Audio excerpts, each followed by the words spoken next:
జయశంకర భూపాలపల్లి జిల్లా రేగొండ మండలం గోరికొత్తపల్లి గ్రామంలో రెండవ విడత కంటి వెలుగు కార్యక్రమాన్ని ఎమ్మెల్యే గండ్ర వెంకటరమణారెడ్డి ప్రారంభించారు.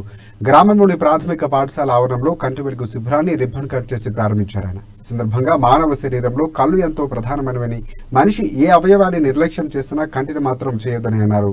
ఎమ్మెల్యే గండ్ర ఇక భారతదేశంలో ఎక్కడా లేని విధంగా కంటి వెలుగు కార్యక్రమాన్ని తెలంగాణలో ప్రారంభించామన్నారు.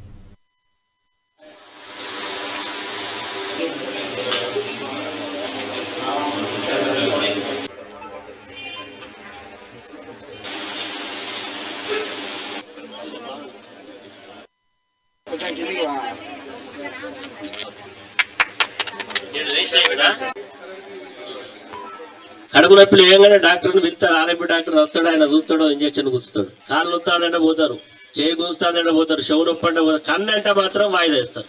మసక కళ్ళు కనబడ్డా, దూరపైన దగ్గర కనబడకపోయినా, పేపర్ చదివితే కనబడకపోయినా ఏది కూడా పట్టించుకోరు.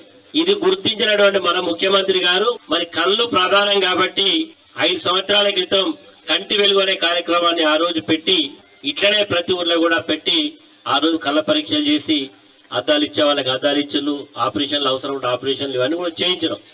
మరి మారుతా ఉంటాయి కదా, 5 ఏళ్ళకి ఒకసారి మళ్ళీ మార్పు వస్తుంది. కళ్ళ పొరలు ఉన్న వాళ్ళకి మళ్ళీ ఇంకా పొరలు గట్టిగా అవుతాయి, ఇంకా దృష్టి లోపం ఏర్పడచ్చు అని మళ్ళా 2వ విడత కంటి వెలుగు కార్యక్రమాన్ని పెట్టడం జరిగింది.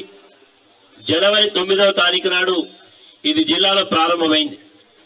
మరి ఈరోజు గోరికొత్తపల్లి గ్రామంలో ఈరోజు మీ గ్రామంలో ఈ క్యాంపును ప్రారంభిస్తున్నాం. ఇది 15 రోజుల పాటు ఈ గ్రామంలో ఉదయం 9 గంటల నుంచి సాయంత్రం 5 గంటల వరకు ఇక్కడ ఉండేటువంటి సిబ్బంది అంతా కూడా మీకు అందుబాటులో ఉంటారు.